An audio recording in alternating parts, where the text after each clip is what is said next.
Morning, Nigel. Let's start and get an update, if we may, from you on Rhys Oates and Callum Johnson. Waiting on scans, both having scans today, so we'll know a little bit more after that. Callum's a bit more straightforward, I think. He's got a hamstring strain. It's just how serious. But we're thinking around the sort of 4 or 5 week mark at the moment. Rhys Oates, we're not sure. 24 games now played, still a lot of football to be played and points to try and earn. But where does that one rank against Stockport County, the league leaders on New Year's Day? Where does that victory rank so far this season? Oh, it has to be right up there because of the quality of the opposition. There's a reason Stockport top of the league, because they're a very, very good team. And the last thing Dave would have wanted was the injuries he picked up as well on New Year's Day. Same with us. But they've still got an exceptionally good squad.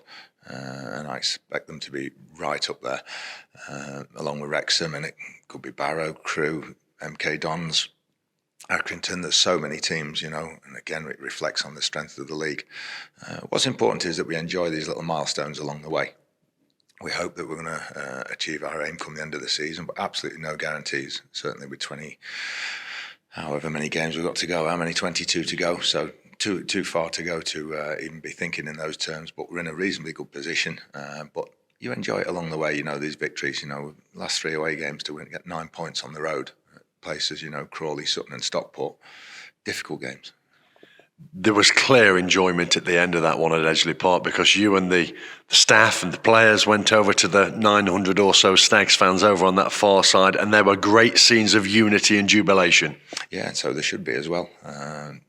We appreciate every single one who goes, especially to the away games, travelling, and the treks down to Crawley and Sutton and then up to Stockport on New Year's Day. It's a big ask financially and everything else, so we appreciate it, and it's important that we celebrate together when we do get those sorts of results, because they play a major role in our away victories.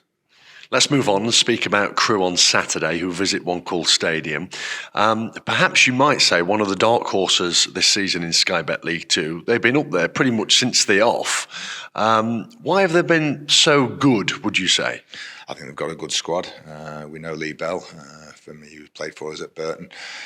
So aware of his qualities, just settling into his early stage of his managerial career. But I think what he's done best, Crewe have a long history of playing, but I think what they do now is they mix it up a little bit, and they're doing certain things and elements of the game very, very well.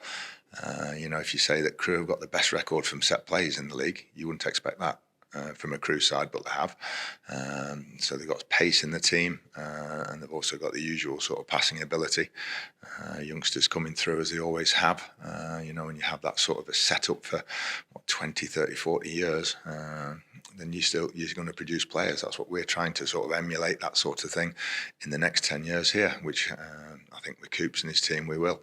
But they're a good all-round side. And the fact, I think, that they've scored so many late goals as well tells you an awful lot about their attitude.